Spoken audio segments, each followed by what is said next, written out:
വെനസ്വേലയ്ക്കെതിരായ കടന്നുകയറ്റം ട്രംപും ട്രംപ് അനുകൂലികളും വലിയ ആഘോഷമാക്കുന്നതാണ് നമ്മൾ കണ്ടുവരുന്നത്. ഭാവിയിൽ വരാൻ പോകുന്ന അപകടത്തെക്കുറിച്ച് പക്ഷേ ട്രംപിന് നല്ല ബോധ്യമുണ്ട്. വാഷിംഗ്ടണിൽ നടന്ന റിപ്പബ്ലിക്കൻ എംപിമാരുടെ യോഗത്തിൽ ട്രംപ് തന്നെയാണ് ഈ അപകട ഭീഷണിയുടെ മുന്നറിയിപ്പ് നൽകുന്നത്. ഇടക്കാല തെരഞ്ഞെടുപ്പിൽ ജയിക്കണം, അല്ലെങ്കിൽ അവരെന്നെ ഇംപീച്ച് ചെയ്യുമെന്ന് ട്രംപ് പറയുന്നു. 2026 ഇടക്കാല തെരഞ്ഞെടുപ്പിൽ റിപ്പബ്ലിക്കൻ പാർട്ടി ജയിച്ചില്ലെങ്കിൽ തന്നെ ഡെമോക്രാറ്റുകൾ ഇംപീച്ച് ചെയ്യുമെന്നാണ് ട്രംപ് മുന്നിൽ കാണുന്നത്. ആ സന്ദേശമാണ് ട്രംപ് തന്റെ അണികൾക്ക് നൽകിയത്. US പ്രതിനിധി സഭയിൽ നേരിയ ഭൂരിപക്ഷമാണ് ട്രംപിന്റെ റിപ്പബ്ലിക്കൻ പാർട്ടിക്കുള്ളത്. ഈ സാഹചര്യത്തിലാണ് ഈ മുന്നറിയിപ്പ്. ഈ വർഷം നവംബറിലാണ് US ഇടക്കാല തെരഞ്ഞെടുപ്പ് നിശ്ചയിച്ചിട്ടുള്ളത്. US ജനപ്രതിനിധി സഭയിലെ 435 സീറ്റുകളിലേക്കും സെനറ്റിലെ 100 സീറ്റുകളിൽ 1/3 സീറ്റുകളിലേക്കുമാണ് ഈ ഇടക്കാല തെരഞ്ഞെടുപ്പ് നടക്കുന്നത്. എന്താണ് ട്രംപിനെ കാത്തിരിക്കുന്ന ഭീഷണി എന്നത് നോക്കാം. KP അഭിലാഷ് തയ്യാറാക്കിയ എക്സ്പ്ലെയിനർ കാണാം. നമസ്കാരം. അമേരിക്കൻ പ്രസിഡന്റ് ഡൊണാൾഡ് ട്രംപ് രണ്ടാമതും അമേരിക്കയുടെ പ്രസിഡന്റായി തെരഞ്ഞെടുക്കപ്പെട്ടതിന് ശേഷം എപ്പോഴും വാർത്തകളിൽ നിറയുന്ന സാഹചര്യം ആണ് ഉള്ളത്. അന്താരാഷ്ട്ര മാധ്യമങ്ങൾക്ക് ട്രംപിനെ സംബന്ധിക്കുന്ന വാർത്തകൾ ഇല്ലാതെ ഒരു ദിവസം പോലും കടന്നു പോകാൻ പറ്റാത്ത പശ്ചാത്തലം ആണ് ഇപ്പോൾ ഉള്ളത്. അത് പല വിഷയങ്ങളെ ചൊല്ലിയാണ്. തുടക്കത്തിൽ അമേരിക്കയിൽ ട്രംപ് തന്നെ നടത്തിയ പരിഷ്കാരങ്ങൾ ആയിരുന്നു പ്രധാനമായും വാർത്തകളിൽ ഇടം നേടിയത്. അതിനുശേഷം ട്രംപ് മറ്റു വിഷയങ്ങളിൽ, പ്രത്യേകിച്ച് മറ്റ് ലോകരാഷ്ട്രങ്ങളുമായി ആരംഭിച്ച ട്രേഡ് വാർ വലിയ തോതിൽ ചർച്ച ചെയ്യപ്പെട്ടു. അതിൽ ഇന്ത്യയും ഭാഗമായി.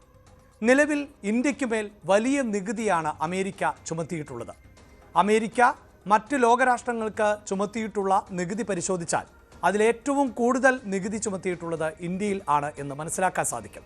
ഒരു പക്ഷേ ഇന്ത്യ അമേരിക്കയോട് സഹായം അഭ്യർത്ഥിച്ചേക്കാം, ഈ നികുതി പരിഷ്കാരത്തിൽ നിന്ന് പിന്മാറണം എന്ന് ആവശ്യപ്പെട്ടേക്കാം. അങ്ങനെ അമേരിക്കയ്ക്ക് കൂടുതൽ ഇന്ത്യയെ സ്വന്തം വരുതിയിലേക്ക് വരുത്താൻ സാധിക്കും എന്ന് ട്രംപ് തെറ്റിദ്ധരിച്ചിട്ടുണ്ടാകണം. റഷ്യയിൽ നിന്നുള്ള എണ്ണ ഇറക്കുമതിയാണ് ട്രംപിനെ ചൊടിപ്പിച്ചത്. പക്ഷേ ഇന്ത്യ ഇതിൽ ഏതെങ്കിലും തരത്തിലുള്ള ഒരു സഹായവും തേടാൻ അമേരിക്കയെ സ്വാധീനിക്കുകയോ ശ്രമിക്കുകയോ ചെയ്തിട്ടില്ല എന്ന് മാത്രവുമല്ല, ഇതുമായി ബന്ധപ്പെട്ട് ഒരു ചർച്ചകൾക്കും ഇന്ത്യ തയ്യാറായിട്ടുമില്ല. ഇതിന് പരിഹാരം എന്ന നിലയിൽ മറ്റ് ലോകരാഷ്ട്രങ്ങളുമായി കൂടുതൽ മികച്ച ഉഭയകക്ഷി ബന്ധത്തിലേക്ക് പോവുകയാണ് ഇന്ത്യ ചെയ്തത്. റഷ്യ യുക്രൈൻ യുദ്ധത്തിൽ സമാധാന ചർച്ചകളുടെ ഭാഗമായിരുന്നു ഡൊണാൾഡ് ട്രംപ്. അത് വിജയിച്ചു എന്ന് വിലയിരുത്താൻ സാധിക്കില്ല. അങ്ങനെയും ട്രംപ് വാർത്തകളിൽ നിറഞ്ഞു. ഇസ്രായേൽ ഹമാസ് യുദ്ധം അവസാനിപ്പിക്കുന്നതിന് വേണ്ടി ചില ഫോർമുലകൾ ഡൊണാൾഡ് ട്രംപ് മുന്നോട്ട് വെച്ചിരുന്നു. ആ ഫോർമുലകൾ എത്രത്തോളം പ്രായോഗികമാണ് എന്നതും നമുക്ക് കണ്ടറിയണം. ഇതിനിടെയായിരുന്നു ട്രംപിന് സമാധാനത്തിനുള്ള നൊബേൽ പുരസ്കാരം നൽകണം എന്ന ചില ആവശ്യങ്ങളൊക്കെ ഉയർന്നു വന്നത്. അതും പരാജയപ്പെട്ടു. സമാധാന നൊബേൽ പ്രഖ്യാപിച്ചപ്പോൾ ട്രംപിൻ്റെ പേര് ഉണ്ടായിരുന്നില്ല. ഏറ്റവും ഒടുവിൽ വെനസ്വേലൻ പ്രസിഡന്റ് നിക്കോളാസ് മധുരോയെ പിടികൂടിയതുമായി ബന്ധപ്പെട്ട വാർത്തകളിൽ ഇപ്പോൾ ഡൊണാൾഡ് ട്രംപ് നിറഞ്ഞു നിൽക്കുകയാണ്. സ്വന്തം രാജ്യത്തിൻ്റെ സുരക്ഷ എന്ന വിഷയം ഉയർത്തി കാണിച്ചുകൊണ്ടാണ് ട്രംപ് നിക്കോളാസ് മധുരോയെ പിടികൂടി ഇപ്പോൾ വിചാരണ നടപടികൾ ആരംഭിച്ചിട്ടുള്ളത്. അതിനുശേഷം ട്രംപ് ഉന്നമിക്കുന്നത് ഗ്രീൻലാൻഡിൽ ആണ് എന്ന റിപ്പോർട്ടുകളും പുറത്തു വന്നുകൊണ്ടേയിരിക്കുന്നു. ഡെൻമാർക്കിൻ്റെ നിയന്ത്രണത്തിലുള്ള ഒരു അർദ്ധഭരണ സംവിധാനം ആണ് ഗ്രീൻലാൻഡിൽ ഉള്ളത്. ഗ്രീൻലാൻഡിനെ കീഴ്പ്പെടുത്തുവാനുള്ള നീക്കങ്ങൾ ആണ് ഇപ്പോൾ നടക്കുന്നത് എന്ന് വാഷിംഗ്ടൺ സ്ഥിരീകരിക്കുകയും ചെയ്തിട്ടുണ്ട്. നാറ്റോ അംഗരാജ്യമായിട്ടുള്ള ഡെൻമാർക്കിന് പൂർണ്ണമായ പിന്തുണയാണ് ഇപ്പോൾ യൂറോപ്യൻ രാജ്യങ്ങൾ നൽകുന്നത്. അതുകൊണ്ട് തന്നെ ഇതിൽ എന്ത് സംഭവിക്കും എന്ന് നമുക്കറിയില്ല. എന്നാൽ എന്തുകൊണ്ടാണ് ഇക്കാര്യങ്ങൾ സൂചിപ്പിച്ചത്? ഇപ്പോഴിതാ അമേരിക്കയിൽ നിന്ന് തന്നെ ട്രംപിനൊരു പണി വരുന്നു എന്ന സൂചനയാണ് പുറത്തു വരുന്നത്. അക്കാര്യം വ്യക്തമാക്കുന്നത് മറ്റാരുമല്ല, ഡൊണാൾഡ് ട്രംപ് തന്നെയാണ്. 2026 ഇടക്കാല തെരഞ്ഞെടുപ്പിൽ റിപ്പബ്ലിക്കൻ പാർട്ടി ജയിച്ചില്ല എങ്കിൽ ഡെമോക്രാറ്റുകൾ തന്നെ ഇംപീച്ച് ചെയ്യും എന്ന മുന്നറിയിപ്പാണ് ഡൊണാൾഡ് ട്രംപ് നൽകുന്നത്. വാഷിംഗ്ടണിൽ നടന്ന റിപ്പബ്ലിക്കൻ എംപിമാരുടെ യോഗത്തിൽ ആണ് ട്രംപ് ഇത്തരത്തിൽ ഒരു മുന്നറിയിപ്പ് നൽകിയത്. വെനസ്വേലൻ പ്രസിഡന്റ് നിക്കോളാസ് മധുരോയെ പിടികൂടിയത് ഉൾപ്പെടെയുള്ള വിഷയങ്ങൾ ചൂണ്ടിക്കാട്ടി ഡെമോക്രാറ്റുകൾ ട്രംപിനെതിരെ ഇതിനോടകം തന്നെ ഇംപീച്ച്മെന്റ് ആവശ്യങ്ങൾ ഉയർത്തിയിട്ടുണ്ട്. ട്രംപിനെതിരെ ഇംപീച്ച്മെന്റ് നടപടികൾ അടിയന്തിരമായി പരിഗണിക്കണം എന്ന് മേരിലാൻഡിൽ നിന്നുള്ള ഡെമോക്രാറ്റിക് പാർട്ടി അംഗം ഏപ്രിൽ മക്ലെയ്ൻ ഡെമോക്രാറ്റിനോട് ആവശ്യപ്പെട്ട സാഹചര്യം കൂടിയാണ് ഇപ്പോൾ ഉള്ളത്. അതുകൊണ്ട് തന്നെയാണ് ട്രംപ് ഇംപീച്ച്മെന്റിനെ ഭയപ്പെടുന്നത്. ആ സൂചനയും നൽകിയത്. നിങ്ങൾ ഇടക്കാല തെരഞ്ഞെടുപ്പിൽ വിജയിക്കണം. വിജയിച്ചില്ല എങ്കിൽ അവർ എന്നെ ഇംപീച്ച് ചെയ്യാൻ ഒരു കാരണം കണ്ടെത്തും എന്നായിരുന്നു ട്രംപ് പറഞ്ഞത്. ഒപ്പം എല്ലാ ഭിന്നതകളും അഭിപ്രായ വ്യത്യാസങ്ങളും മാറ്റിവെച്ച് തൻ്റെ നയങ്ങൾ പ്രചരിപ്പിക്കണം എന്ന് അദ്ദേഹം ആഹ്വാനം ചെയ്യുന്നുകൂടിയുണ്ട്. ഇതാണ് ട്രംപ് ഭയക്കുന്നു വരുന്ന ഇടക്കാല തെരഞ്ഞെടുപ്പിനെ എന്ന വ്യക്തമായ സൂചന നൽകുന്നത്. US ജനപ്രതിനിധി സഭയിൽ 435 സീറ്റുകളിലേക്കും സെനറ്റിലെ 100 സീറ്റുകളിൽ 1/3 സീറ്റുകളിലേക്കുമാണ് ഇടക്കാല തെരഞ്ഞെടുപ്പിൽ വോട്ടെടുപ്പ് നടക്കാൻ പോകുന്നത്. ഈ വർഷം നവംബറിൽ ആണ് അമേരിക്കയിൽ ഇടക്കാല തെരഞ്ഞെടുപ്പ് നിശ്ചയിച്ചിട്ടുള്ളത്.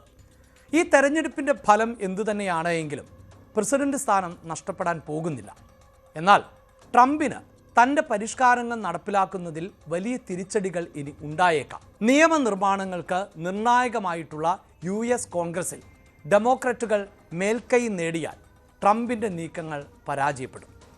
US പ്രതിനിധി സഭയിൽ നേരിയ ഭൂരിപക്ഷം മാത്രമാണ് ഇപ്പോൾ ട്രംപിൻ്റെ റിപ്പബ്ലിക്കൻ പാർട്ടിക്ക് ഉള്ളത്. ഡെമോക്രാറ്റുകളുടെ നിയന്ത്രണത്തിൽ ഉള്ള കോൺഗ്രസിന് ട്രംപിനെതിരെ ഇംപീച്ച്മെൻറ്റ് നടപടികൾ ആരംഭിക്കാൻ അനായാസം സാധിക്കും. അങ്ങനെ സംഭവിച്ചാൽ അന്താരാഷ്ട്ര സമൂഹത്തിൽ സ്വന്തം ജനതയ്ക്ക് വിശ്വാസം ഇല്ലാത്ത ആൾ എന്ന വിമർശനം ട്രംപ് നേരിടും. അത് വലിയ നാണക്കേടുമാകും. ഇതാണ് സാഹചര്യം.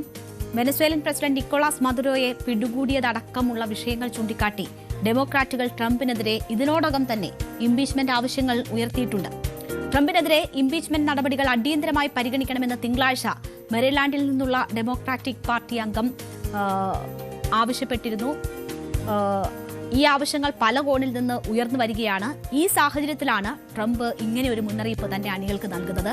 ട്രംപിന്റെ പാർട്ടി പരാജയപ്പെട്ടാൽ അദ്ദേഹത്തിന് പ്രസിഡന്റ് സ്ഥാനം നഷ്ടപ്പെടില്ല. എന്നാൽ ട്രംപിന് തന്റെ വിപുലമായ പരിഷ്കാരങ്ങൾ നടപ്പിലാക്കുന്നതിന് വലിയ തിരിച്ചടികൾ ഉണ്ടാകും.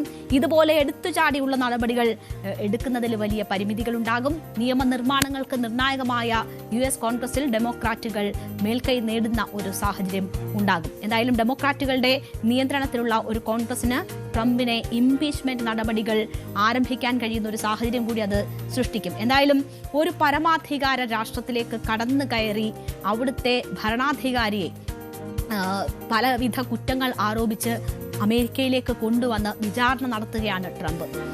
ഈ ട്രംപിന്റെ ഇത്തരം നടപടികൾ അത് ലോക സമാധാനത്തിന് തന്നെ വെല്ലുവിളിയാണ് എന്ന കാര്യത്തിൽ യാതൊരു സംശയവുമില്ല. അവിടെയാണ് ജനാധിപത്യത്തിന്റെ ശക്തി എന്താണ് എന്ന് ട്രംപ് തന്നെ മനസ്സിലാക്കിയിട്ടുണ്ട് എന്ന സാഹചര്യം അദ്ദേഹത്തിന്റെ തന്നെ വാക്കുകളിലൂടെ പുറത്തു വരുന്നത്. തന്നെ ഇംപീച്ച് ചെയ്യാനുള്ള സാഹചര്യം സാധ്യതയും ഉണ്ട് എന്നതാണ് അദ്ദേഹം ഭയപ്പെടുന്നത്. അപ്പോൾ അതാണ് ജനാധിപത്യത്തിന്റെ കരുത്ത് എന്ന് പറയുന്നത്. ഇപ്പോൾ ആ ഒരു ഭീഷണി മുന്നിൽ കാണുന്നുണ്ട് ട്രംപ്. അതുകൊണ്ടാണ് ജനാധിപത്യം സൗന്ദര്യമുള്ളതാകുന്നത്. അവിടുത്തെ ജനങ്ങൾ കിട്ടുന്ന അവസരം അതനുസരിച്ച് പ്രയോജനപ്പെടുത്തട്ടെ എന്ന് നമുക്ക് കരുതാം. കാത്തിരിക്കാം. കൂടുതൽ വാർത്തകൾക്ക് News 18 Keralam YouTube channel subscribe ചെയ്യുക.